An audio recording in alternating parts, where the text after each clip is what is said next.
The moment, 5.7%. That's how much Singapore's economy grew year on year in the second quarter of 2026, beating the 5.5% economists expected. A strong result, but with a quiet exhale. Growth has eased from the first quarter's revised 6.3%, a four-year high. The sky on July 14, 2026 tells the story of this pivot. The event chart cast for the moment the Newslands has both the sun and moon in Cancer, the sign of the sea, of shipping, of trade, of home. Singapore sits on the water, its wealth has always come from the harbour. A chart with this much Cancer emphasis speaks to a nation feeling secure in its foundations even as the tide shifts. The re-electricity is in the air. 2 days after this report, on July 15th, Uranus forms a sextile to Neptune, and on July 18th, Uranus forms a trine to Pluto. Uranus is the planet of technology, shock, and the future. Pluto is the planet of deep wealth and transformation. When these two dance together in a supportive trine, it signals a massive surge of innovation moving through the world's financial plumbing. This is the astrology of the AI-driven demand lift in Singapore's electronics and precision engineering sectors. The goods producing sector expanded 10.4% this quarter. That is Uranus running hot. The wider period is charged.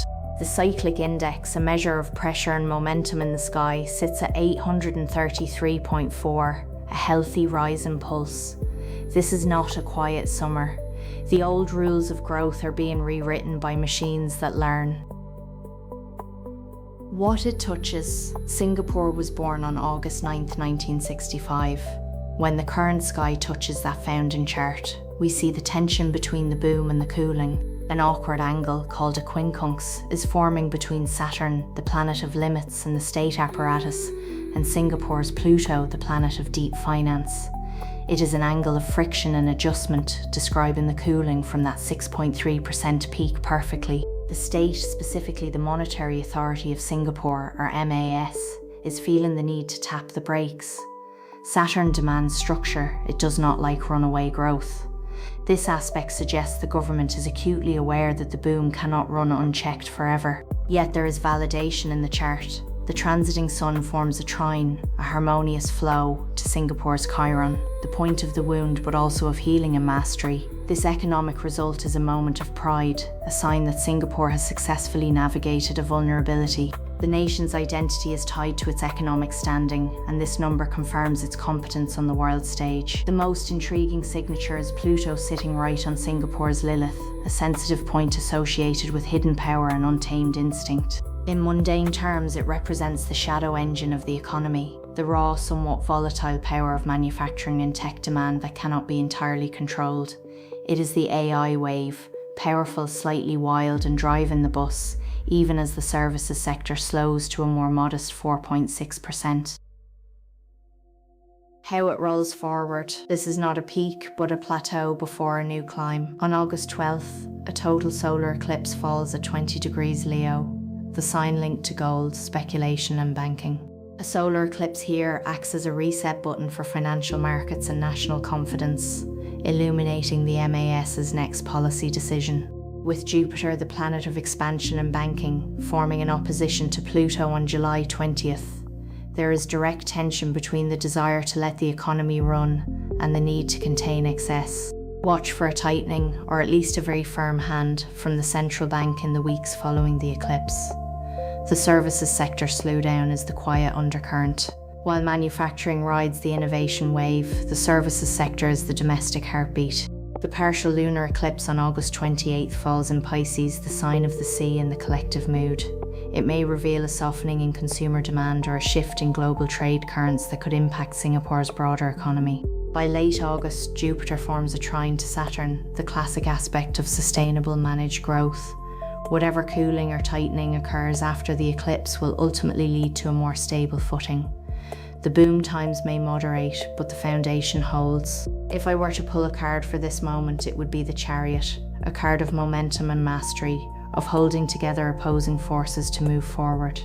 It moves fast, but requires a steady hand. That is Singapore right now, riding the wave of global tech demand, steering between the heat of manufacturing and the cool of services, guided by the firm hand of its central bank. Summary: Singapore's 5.7% growth is a chart of a nation successfully riding a technological tsunami even as the first signs of a necessary cooling appear on the horizon. First, we have the manufacturing boom. A supportive trine between Uranus, the planet of technology, and Pluto, the planet of deep finance, mirrors the 10.4% surge in electronics and AI-driven demand. Next is the cooling trend. An awkward quincunx from Saturn, the planet of limits, to Singapore's Pluto signals the state's need to manage the slowdown from the 6.3% peak. We also see central bank action on the horizon. The approaching total solar eclipse in Leo, the sign of banking, and Jupiter's opposition to Pluto suggest a firm, recalibrating policy decision from the Monetary Authority of Singapore is imminent. Then there is the hidden engine. Pluto's conjunction with Singapore's natal Lilith points to the powerful, slightly volatile nature of the manufacturing sector as the true source of current growth. And finally, stabilisation ahead. The Jupiter-Saturn trine in late August points to a period where growth and regulation find a sustainable balance, easing the friction of the summer. The nation's economic engine is running hot, but the astrology suggests the mechanics are sound and the steering is sure. Recent history and where this is heading. Singapore's surge is one local expression of a much larger reshuffling. Saturn, the planet of structure and established order, is conjoining Neptune at 0 degrees Aries, the zodiac's starting point, in a roughly 36-year cycle that tends to dissolve old foundations and quietly lay new ones. The symbolism resonates far beyond one quarter's GDP. Across the globe, the economic and ideological bedrock of recent decades is being remade, often invisibly beneath the louder headlines. The accompanying Saturn-Uranus sextile, old infrastructure cooperating with technological disruption, has been colouring everything from AI-driven manufacturing to the worldwide push and pull of regulation meeting innovation. Looking ahead, the total solar eclipse in Leo on August 12th tends to mark reset moments for national confidence, the kind of pivot where a country recalibrates after a surge. Then on August 31st, Jupiter trines Saturn, the planet of expansion, shaking hands with the planet of discipline, suggesting the friction between runaway growth and restraint finds steadier footing. These same slow currents are shaping markets and moods worldwide. The headlines look unrelated. The sky beneath them does not. Before you go, if you've been sitting with this, wondering where you fit in the story, whether to hold your ground or make a move, you're not alone in that feeling. The same currents moving through Singapore's chart are moving through yours in their own quieter way.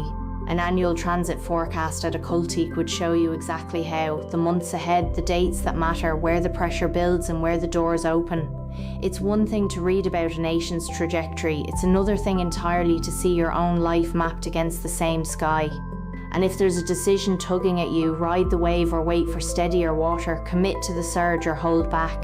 A standard tarot reading with the decision 2 paths, 7 card spread might be just the thing, 2 roads laid side by side, each one shown in full. It won't tell you what to do.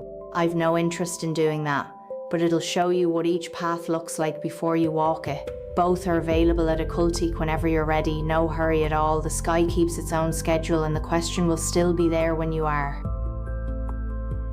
A word from the channel. Thank you for sitting with me through all of that today. We're still a very young channel finding its footing, so if anything here resonated with you, a like and a subscribe genuinely helps us grow and reach more people. I'd also love to hear your thoughts in the comments. Tell me what you'd like us to explore next or how we might bring this to you better. Your feedback really does shape what we do, so don't hold back and we'll talk again soon. It's good to see you again so soon. The sky hasn't shifted much, but the cards are ready to get practical. This is the Decision 2-path spread, drawn from the Smith-Waite Standard deck, covering Monday the 13th of July to Sunday the 19th of July 2026.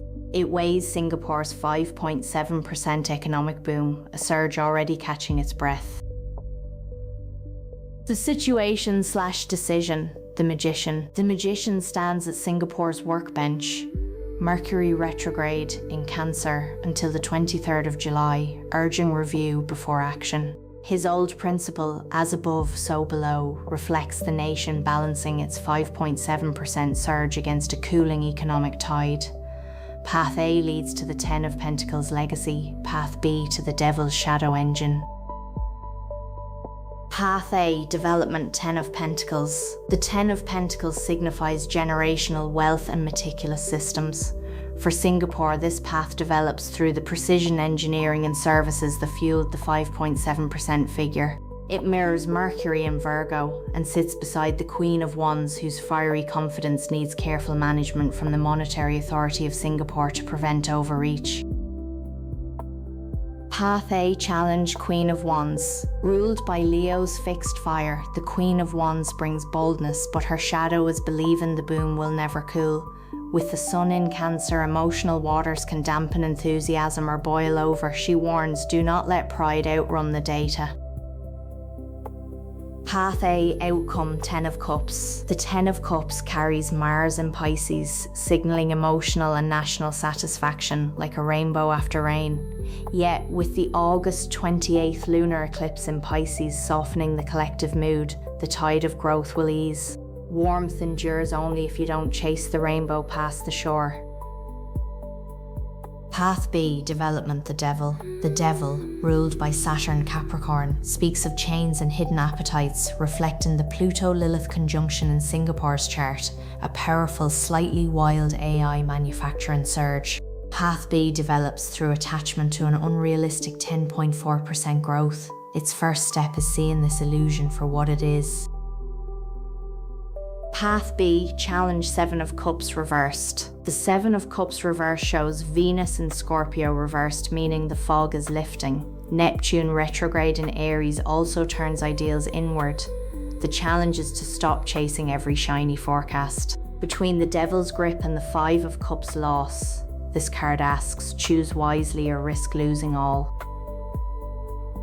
Path B, Outcome 5 of Cups. The 5 of Cups holds Mars in Scorpio. 3 cups are spilled, 2 remain. This signifies the cooling from 6.3% to 5.7% and further moderation the MAS expects. The outcome isn't ruin, but an inheritance fallen short of expectations. It asks, will you mourn the spilled cups or cross the bridge?